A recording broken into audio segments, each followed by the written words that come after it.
আওয়ামী লীগ করুক, বিএনপি করুক, জামাত করুক, যাই করুক, আমাদের এই 10 দলে আহ্বান রইল সকলের প্রতি।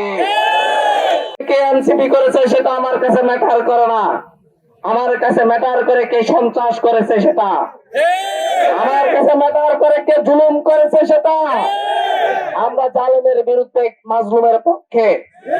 সুতরাং জালেম ছাড়া, যারা সাধারণ মানুষের উপর জুলুম করেছে তারা ছাড়া সকল সাধারণ মানুষ অতীত ভুলে গিয়ে আমরা সকলে মিলে একটি সুন্দর হাতিয়া গড়ে তুলি।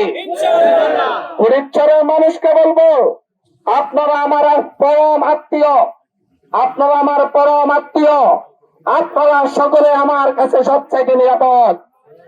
আবারও বলছি, সন্ত্রাস ছাড়া, চাঁদাবাজ ছাড়া, যারা হুমকি ধমকি দেয় তারা ছাড়া সকল সাধারণ জনতা, সকল ভোটার, সকল নাগরিক আমাদের কাছে নিরাপদ। আপনাদের সকলের নিরাপত্তা দেওয়ার দায়িত্ব আমাদের। আমরা আপনাদের সকলের নিরাপত্তা নিশ্চিত করব, কিন্তু সন্ত্রাসী কার্যক্রম করলে কঠোর হস্তে প্রতিহত করবো ইনশাআল্লাহ। হুমকি দামকি দিয়ে দাবিয়ে রাখতে পারবেন না, হুমকি দামকি জনস্রোতে ভেসে চলে যাবে।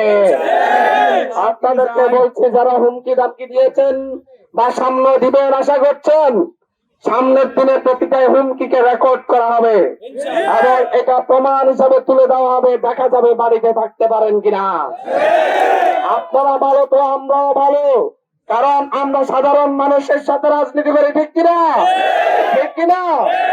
সুতরাং আপনারা হুমকি দিয়েন না, আপনারা প্রচারণা করেন, মানুষের ধারে ধারে যান, মানুষকে বুঝান কেন আপনারা আমাদের চাইতে ভালো।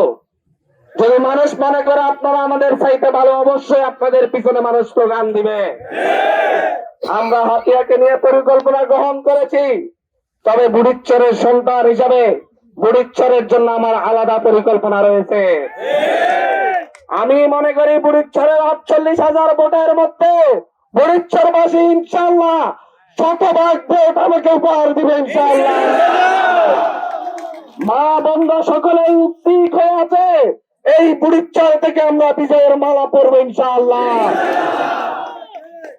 আমি প্রথমেই বলছি, হাতিয়া নিয়ে আমাদের পরিকল্পনা রয়েছে, ঠিক তেমনি বুড়িচ্চর নিয়েও আমাদের আলাদা পরিকল্পনা রয়েছে।